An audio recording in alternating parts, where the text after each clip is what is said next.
¿Qué tal? ¿Cómo le va? ¿Cómo le va? Qué bueno que está con nosotros. Gracias. Bienvenido a una emisión más de Conversaciones. Me da mucho gusto saludarles. Soy Enrique Lascano y les saludo como siempre en nombre de todas mis compañeras y compañeros de este equipo de trabajo. Gracias que nos acompaña. Pues mire, hoy vamos a tener una conversación pues con un personaje de la vida política nacional que usted conoce, que ha tenido una larga trayectoria como funcionario en el Poder Ejecutivo, como legislador. Es uno de los parlamentarios con más experiencia en la arena legislativa de nuestro país y yucateco, ¿sí? Senador por el Partido Verde Ecologista de México, Jorge Carlos Ramírez Marín. Senador, ¿cómo estás? Bienvenido. Enrique, muchísimas gracias. Es un gusto Al tenerte contrario, por acá. muy agradecido a ti y por esta oportunidad de conversar. Yo soy muy chismoso, así que Vamos a tener una conversación muy rica. A ver, ¿dónde empieza esta historia de...? Yo sé que eres yucateco, pues, yo creo que todo el mundo lo sabe, pero ¿dónde empieza esta historia de Jorge Carlos Ramírez Marín? En la universidad empieza, yo creo que la mayor parte de los políticos, por lo menos de mi generación, Se hacían ahí. hizo sus pininos en la universidad. En la lucha estudiantil, a veces causas muy locales, a veces causas nacionales, pero es un fogueo muy importante. Si al mismo tiempo pues, vas desarrollando pues, cierta afinidad con cosas de la sociedad y luego te quedas, ¿no? Realmente la gran mayoría no se queda, pero a los que pues, nos gusta la política, pues esa es la mejor forma de empezar. Es un acto de valentía la política en este país de pronto, ¿eh? Yo creo que sí, pero creo que no debería ser tanto un acto de valentía como un acto de responsabilidad. Y me parece que todavía estamos a tiempo de rectificar. Te tocan, digamos, los finales 70s tardíos, 80s, la universidad. En el 78, para ser exactos. En el 78. Entonces, pues sí, ya tengo un tiempo en esto. Y te toca en la universidad vivir, digamos, un cambio importante de apertura, ¿no? Aquella reforma de Reyes Heroles en la época del presidente López Portillo, ¿no? ¿Cómo la vives como estudiante? Pues seguramente que una idea ya de que iba a ser parte de tu vida la política. A mí me toca en la Universidad de Yucatán esa transición de una universidad muy local a una universidad más abierta.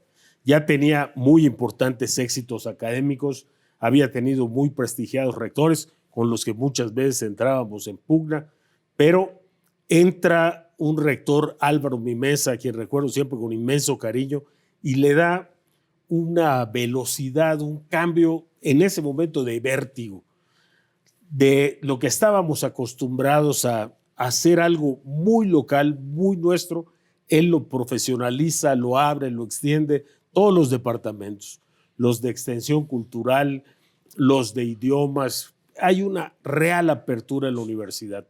Y claro, eso también tiene una consecuencia presupuestal y nos lleva a muchas fricciones con el gobierno, sobre todo federal, para que respete la autonomía universitaria y no sea una moneda de cambio por el presupuesto al que estaba obligado a otorgarle a la universidad, y se consiguió.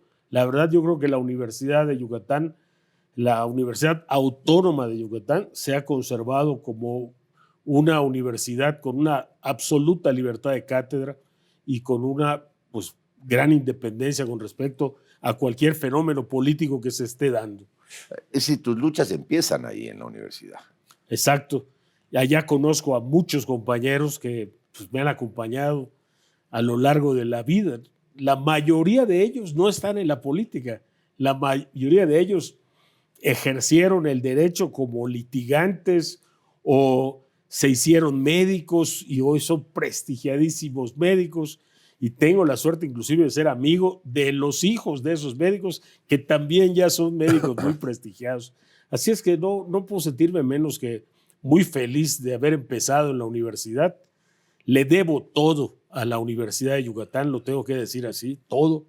Soy profesionista gracias a que era una universidad gratuita. creo que me formo como político gracias a que era una universidad con apertura, que permitía los ideales de cualquier color, pero bajo las normas de la universidad, y nos enseñó a respetar a la universidad, más allá de la bandería política que Sí, nosotros claro. hubiéramos adoptado. Cuando en esos años de tus veintitantos años, ¿no? Hay un momento ahí, no sé, que tú recuerdes de tu vida, no sé, una suerte ahí como de epifanía, decir, yo voy a ser político. Yo esto es lo que quiero hacer en mi vida. No, hombre, yo viví haciéndome epifanías. Hay una forma más ruda de decirlo, pero yo vivía todo el Ya, tiempo muy diciendo, entendida. si fuera La dejamos en gobernador, epifanías. si fuera gobernador haría esto y esto y esto, y no, si fuera yo senador ya hubiera dicho esto en el Senado. Y creo que ese es el alimento en la política, o de los que nos gusta la política, tener ideas y buscar la oportunidad de dónde hacer que esas ideas Sí, se claro. cumplan. Y te pregunto todo esto, senador, porque quien se ha asomado a la vida política nacional, pues te conoce. Quien ha seguido, ¿cuántas veces has sido diputado? ¿5? ¿4? Federal 4 Local 1. y local 2. 2, 6. Y senador, Senador 2. 2. Es decir, tu vida ha transcurrido en buena medida, salvo que fuiste secretario también, en el terreno parlamentario, ¿no? Sí, en el legislativo. En el legislativo. Ahora la gente conoce, ¿no? Pero luego resulta, senador, que conocemos a los personajes, pero no sabemos qué hay detrás de ellos. Y yo siempre he pensado que es importante que uno conozca la parte humana de quienes ejercen una enorme responsabilidad, ya sea en el legislativo, en el ejecutivo, en el terreno de los ámbitos de gobierno, en el federal, en el estatal, en el municipal. Creo que es importante que conozcamos quiénes son los responsables de la tarea de gobernar. Por eso te pregunto estas cosas, porque me interesa que la gente conozca más de ti. ¿Qué pasaba por esos años en paralelo con tu vida cuando eras estudiante? ¿Cómo era tu vida en la casa? ¿Qué otras pasiones tenías? Es muy interesante y es la primera vez que me lo preguntan, por lo menos así. ¿Qué pasaba en mi casa? Fíjate que en esos momentos, porque yo empiezo a intervenir en la sociedad de alumnos cuando estoy en primero de prepa y ya muy fuerte en segundo de prepa. Muy aguerrido. Más aguerrido. Y lo que pasaba en mi casa es que el matrimonio de mis papás, que llevaba veintitantos años, empezaba a tambalearse, empezaba a tener serias fricciones y yo era el más grande. Una Así que, pues, responsabilidad como cosa adicional. natural, al que le tocaba, Absolutamente. pues a veces intermediar, pero tarde o temprano te das cuenta de que tu objetivo no puede ser intermediar porque hay cosas que no se van a resolver, sencillamente no se van a resolver. Y entonces, pues, me tocaba, pues, simple y sencillamente cuidar a mi mamá, Claro. ponerme en los zapatos de ella y ayudar en todo lo posible para que las cosas fueran menos dolorosas, menos difíciles para la casa. Y así, y al mismo tiempo, pues, trabajar porque eso servía y estudiar. ¿Cómo te marcó? Definitivamente, en muchas cosas, definitivamente. Es un momento de gran compromiso porque, pues a mí, en primer lugar, no me gustaría que lo pasara a nadie. Claro. Y sé que al contrario, que a veces en la parte de hombre en el matrimonio dice, no, pues es que es lo normal y eso tiene que pasar. Pero la verdad es que no tendría por qué pasar si somos responsables y si aprendemos mejores reglas o nos vamos poniendo una mejor convivencia. Pero como estaba pasando, pues ya no había que dudar en nada. Y ahí el tema, como creo yo que debe ser siempre, es proteger a mi mamá y a mis hermanos que estaban más chicos que yo. Y pues fue un momento doloroso, me marcó para siempre. Sí. O sea, no te puedes hacer a un lado. La verdad, yo al menos ni lo he intentado, porque sí, lo que me tocó ver fue a una mujer extraordinaria, agigantarse, superar todo y sacarnos adelante a todos, a sus 5 hijos. Y mi papá para nada era mala gente, pero bueno, pues estaba viviendo esas circunstancias. Y mi mamá fue extraordinaria. Y afortunadamente no hay día que no me acuerdes de ella. Bueno, dicen que el que es buen hijo es buen todo, ¿eh? Pues no sé si fui buen hijo, querido buen Enrique, padre. pero El que es buen hijo es buen todo. Digo, eso lo digo para los yucatecos, para que lo recuerden. Bueno, a ver, los chavos están empezando a vivir, ¿no? A los 20 años te empieza a asomar a una vida y empieza a construir tus proyectos, pero también tus ilusiones, tus gustos, ¿no? ¿Qué te gustaba a ti? Sé que te gusta mucho el cine, que eres me encanta. un conocedor, que eres cinéfilo. ¿Cómo combinabas el fútbol, el cine, la responsabilidad como hermano mayor que efectivamente, cuando menos en la generación del senador Ramírez Marín, en la mía, más o menos, digamos, cronológicamente coincidimos, el hermano mayor tenía una responsabilidad adicional, siempre, ¿no? Sí. Entonces, ¿cómo era combinar todo eso y aparte colaborar en la economía de la casa? Era complicado porque en aquellas épocas, concretamente en el 78, entré a un grupo de estudiantes, a un grupo político y estudiantil, además con una misión social de buscar una cosa muy importante, trascender. Entonces, eso te lleva a un interés que va más allá del beneficio inmediato y más allá de lo personal, de lo claro. individual. Entonces, esta búsqueda de trascendencia, que era lo que este grupo infundía, era muy importante.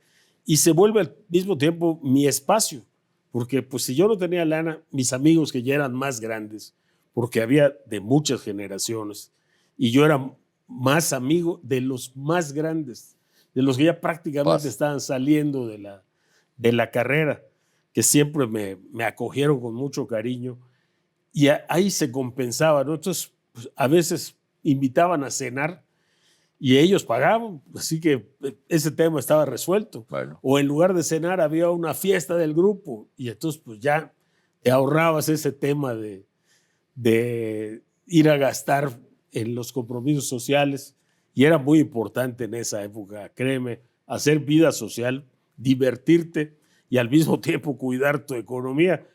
Y luego, pues dentro de este grupo conozco a mi novia y ya muchos años después, y pues bueno, tan mal la hicimos que seguimos casados. A ver, Hace 38 años.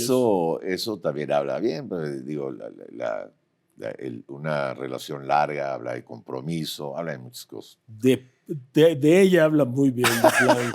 De ella habla muy bien. Ahora, te decía yo de tus pasiones, que entre otras es la lectura, el cine y el fútbol.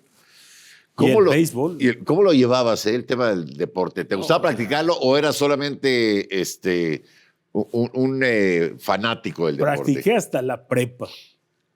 Practiqué deporte. ¿Para qué eras bueno? Formalmente en la prepa. Estaba yo en la selección de atletismo. Ok. Lanzamientos de bala, disco, martillo. Y no era yo malo. Si hubiera sido más constante, yo creo que hubiera podido ser mejor. Pero ya entonces tienes en la cabeza montón de compromisos y además trabajar. En el fútbol era bueno, la verdad. Era yo muy buen portero, creo que porque ocupaba mucho espacio, pero no era mi mejor faceta, pero me divertía mucho. ¿Y en el béis? Y mis amigos eran tolerantes. Era mejor. ¿Qué sobre jugabas? todo de softball, primera base. Primera base. Sobre todo de softball, siempre estuve en algún equipo de softball, que es menos exigente que el béis, claro, pero, tiene ese. pero aunque tiene es también de espíritu. mucha fisicalidad también, sí, ¿no? Tiene mucho. del espíritu del béisbol y te da chance de convivir, y eso era muy importante. Yo me acuerdo en algún momento, estoy tratando de acordarme desde el principio quién lo dijo, pero en una compilación de las mejores películas de la historia, había un comentario que decía, no lo recuerdo textualmente, pero decía, si usted quiere conocer a un hombre, pregúntele cuáles son las películas que le gustan. ¿No? Que es una manera ahí interesante de entender analogías con la personalidad de la gente. A ti te gusta mucho el cine. ¿Qué cine te gusta, senador? El de entretenimiento. Muy bien. La comedia. La comedia, el misterio, las películas de crímenes difíciles Los de thrillers. resolver, los thrillers. Me gustan mucho las películas que tienen fundamentos históricos, que ahora son prácticamente, ya tienen nuevos nombres, ¿no? Ahora, por ejemplo, se llaman biopics. Biopics, claro. Un biopic de Tesla o un biopic de Alba Edison, ¿no? Y eso te ahorra mucho tiempo de lectura. Es cierto, es cierto. Y las nuevas generaciones pues están creciendo con biopics es cierto. en lugar de tener que ir a leer. revisar toda Es una cierto. bibliografía. Pero pues es una faceta del cine, nada más se ha puesto de moda. Ya viste que está la de Elvis, la de Michael Jackson. No, una barbaridad. Prácticamente todas, como me encanta la música, tengo mucha afinidad con esos biopics musicales, de personajes de la música. Personajes musicales. ¿Qué música te gusta? Prácticamente toda, pero mi favorita es el jazz. El jazz. El jazz. ¿Qué te gusta? ¿Instrumental, cantado? Ambos. Ambos, pero por ejemplo, cantado me gusta más ese ritmo medio asincopado de Ella Fitzgerald de hace 500 años, pero Nora Jones o Diana Krall, ahora que son Tony unas Bennett. voces increíbles. Tony Bennett, ¿qué es esa transición? Sí, claro, porque digo, pues le tocó todo, ¿no? Murió a los 90. Y Michael Bublé, que es Michel Bublé, Sinatra, ¿no? Sí, pues ya más atrás, pero una vez Luis Demetrio, un gran compositor yucateco. Luis Demetrio, extraordinario. La puerta se cerró detrás de mí, claro. El autor de La Puerta, entre otras, El Diablo y yo. Hey. Me mandaron a hablar con él, era yo representante del gobierno del Estado, y le digo, oiga, artista, y si no es indiscreción, ¿de qué vive usted? Porque había rechazado un apoyo y me dijo, no, hombre, no se trata de eso, dale las gracias al gobierno, pero no le estoy pidiendo un apoyo. ¿De qué vive usted? Dice, de mis regalías. Dice, de mis regalías. Fíjate que me acaba de llegar un cheque de no sé cuántos millones, porque un tipo, le dicen el Frank Sinatra canadiense, me grabó una canción. Bublé. No sé si lo has oído, un tal Bublé. Y le dijo, artista, creo que va a seguir usted recibiendo mucho cheques. dinero. Bueno, y Manzanero, ¿no? Que bueno, digo, no, ya hablar de el lado Armando. Hablar del lado de la gastronomía y del lado artístico de tu tierra es echarse muchas horas, senador, ¿no? Muchísimas horas. Sobre todo de esas comidas que estoy seguro no todos ustedes conocen. Por ejemplo, todos conocemos la cochinita pibil, que es universal. Sopa de Lima. La sopa de Lima, los papazules, los panuchos. Pero, ¿tú has probado el mechado? No. Pues, a ver qué día tengo una la copita de oportunidad de Staventum, intentar. ¿o No. O ese se toma... Yo todavía no conozco a nadie que tome Staventum. Así, ¿De plano? De plano. En Mérida. No he tenido ese gusto. ¿Cómo pero crees? sí, es un gran digestivo. Es un gran digestivo, pero la verdad es que nosotros después de comer, generalmente comemos con una cerveza. Cerveza. Con una cerveza. Y después de comer, pues dependiendo de lo que hayas comido, se te antoja un buen caldo de murciélago para no hacer propaganda y meter goles. O no sé, algo más refrescante por el calor. Sí, por ¿no? el calor, ¿no? Las cervezas vienen muy bien. Pero sí, comer es una maravilla. Yucatán. Si yo me asomara a tu estudio o a tu habitación, ¿qué libro me encontraría en el buró? En el buró, con toda seguridad, te vas a encontrar algún libro de Santiago Posteguillo. Te encanta la historia de los emperadores romanos. Los emperadores romanos, las legiones malditas, Y la te historia de encantan los libros escipiones. gruesos, porque hombre, el más delgadito de Posteguillo es de este tamaño, ¿no? Me encanta, por eso está ahí, porque De lo voy generación digiriendo poco a poco. Pero, por ejemplo, la historia medieval me fascina. Me fascina porque, no sé, yo creo que en ese mundo, en ese momento, fue cuando la historia universal tomó un rumbo. La historia de los reyes de Francia. Los reyes de Francia, pero sobre todo ese entramado que había alrededor de la organización social Bueno, de la claro, Edad Media. Claro. La propia iglesia, ¿no? Que tenía un peso extraordinario. Peso extraordinario. Por eso me sigue encantando cuando se puede conocer algo de las ciudades medievales. Tú hablabas ahorita de la iglesia. ¿Cómo lleva, senador Jorge Carlos Ramírez Marín, una vida interior, una vida espiritual? ¿Cómo es en ese sentido tu vida? Pues mira, yo trato de hacer, como decía un político y filósofo paisano mío, trato de ser un pecador estándar. Pero sin duda se crean momentos complicados, ¿no? Decisiones complicadas. Las decisiones éticas son las más difíciles en la vida, pero además son las más frecuentes, ¿no? Pero no es una vida. Te enfrentas a algo y tienes que decidir. Y tienes que tomar una decisión. No careces de una vida espiritual, es decir, no, tienes no espacio de una vida espiritual. Me gustaría tener un ejercicio mucho más puntual, mucho más estricto y riguroso de la religión que yo decidí abrazar, pero pues no siempre es posible, sobre todo en cuestiones de tiempo, pero siempre tengo cosas presentes y figuras presentes. Yo sé que pues, hay religiones que están en contra de estas figuras, como que nosotros en el catolicismo son fundamentales, ¿no? La Virgen, los santos. Sí. Pero a mí me sirven mucho como escalerita, ¿no? Como agarradera. Sí, claro, claro. Cuando estoy en momentos apretados, siempre llamo a la misma. Por lo que dicen las encuestas, es a la misma que llamamos todos. La enorme mayoría de los mexicanos. Es que tener siempre la posibilidad de una posibilidad no terrena de resolución siempre es muy confortable para el alma, ¿no?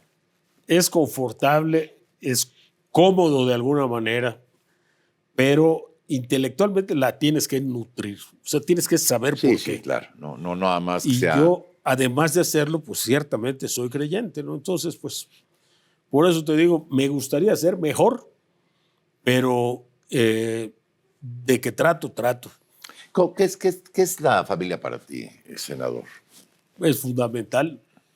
Es un centro, es el centro de tu vida, porque de allá irradian los soportes, los problemas, las aspiraciones, las metas, los logros, todo eso está en la familia. No hay el simple hecho de verlos llegar, no terminas de comprender si es una satisfacción, por supuesto lo es, ¿no? Pero también dimensionas lo que ya implica. Chispas, va a depender de mí, quién sabe cuánto tiempo, posiblemente el resto de su vida sea imposible que yo me haga a un lado de las cosas que él haga, y más de ella, ¿no? Las niñas son extraordinarias. Sí, yo tengo una y es maravillosa. Mis 3 hijos son estupendos. Pero luego vas compartiendo sus logros y ves, no, tiene piernas para jinete, va a dar para más.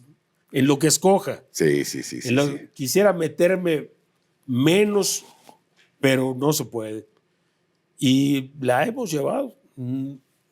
Es imposible que sea libre de fricciones, porque al contrario, yo creo que las fricciones alimentan esa convivencia, ¿no? ¿Alguien comparte la pasión política de tus hijos contigo? Creo que el más grande es el que la comparte más, aunque debería decir que los tres son muy políticos.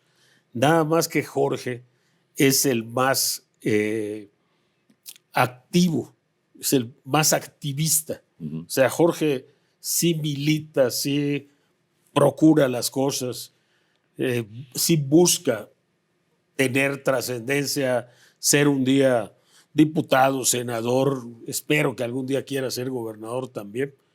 Y yo no lo limito absolutamente nada en eso y debo decir muy a mi pesar que tampoco lo he ayudado mucho. En 40 años de historia mía, es la primera vez que Jorge tiene un cargo en el gobierno, después de haber hecho mucho trabajo. En cambio, hay amigos míos que han estado conmigo y que han sido, pues, muchas cosas, Sí. sin ser mis hijos. Ya lo puedo entender bien.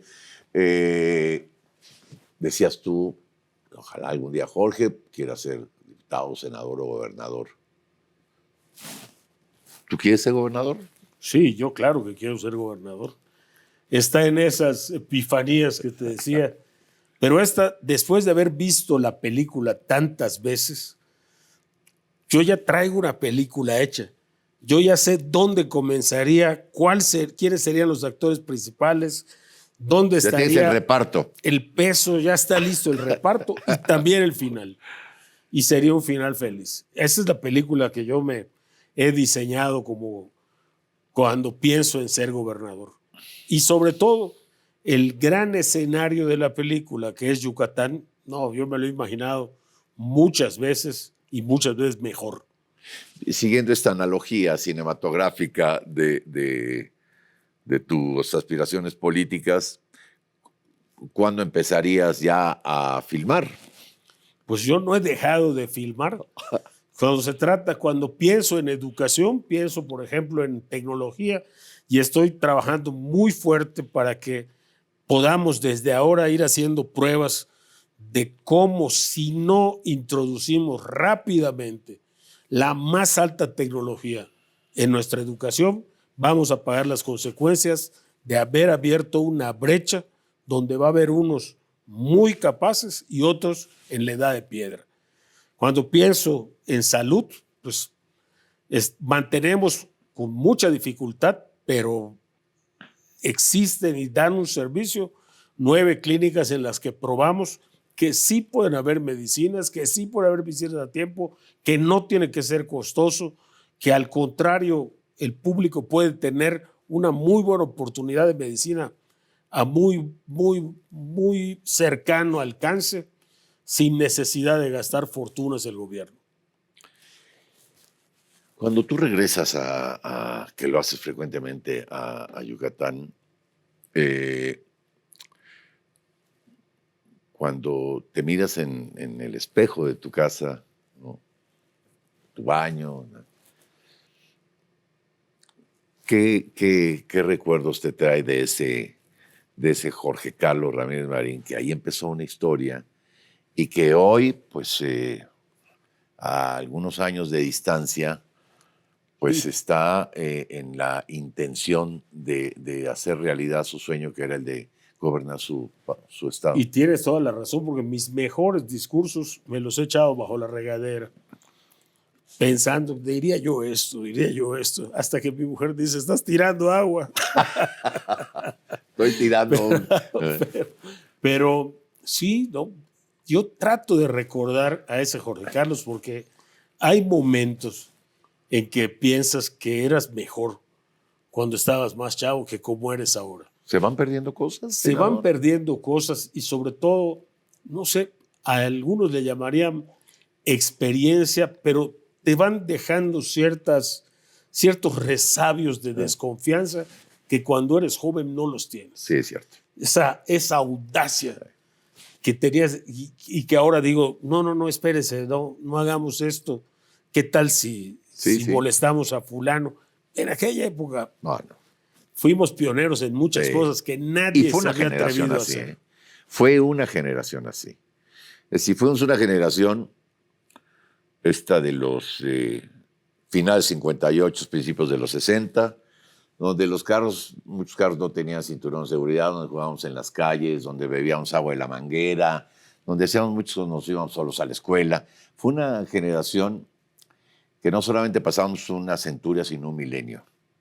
El primer mundial que viste fue seguramente en blanco y negro. Ah, claro. Bueno. El 66. El de Suecia, el de Inglaterra. El de Inglaterra del Luego, 66. muy chicos, nos tocó el Mundial de 70. ¿No? Muy chicos, pero ya nos asomábamos los que gustamos. Ya tenemos nuestras diferencias que vamos a resolver prontito, por cierto, porque el senador es americanista y yo soy atlantista, ¿no?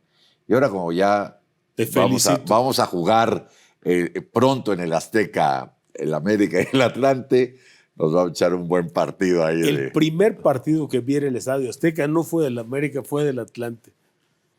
En la época de... Era Rafa Puente. Uy, bueno, maravilloso. Era portero del Atlante. Basaguren, Marco Rivas.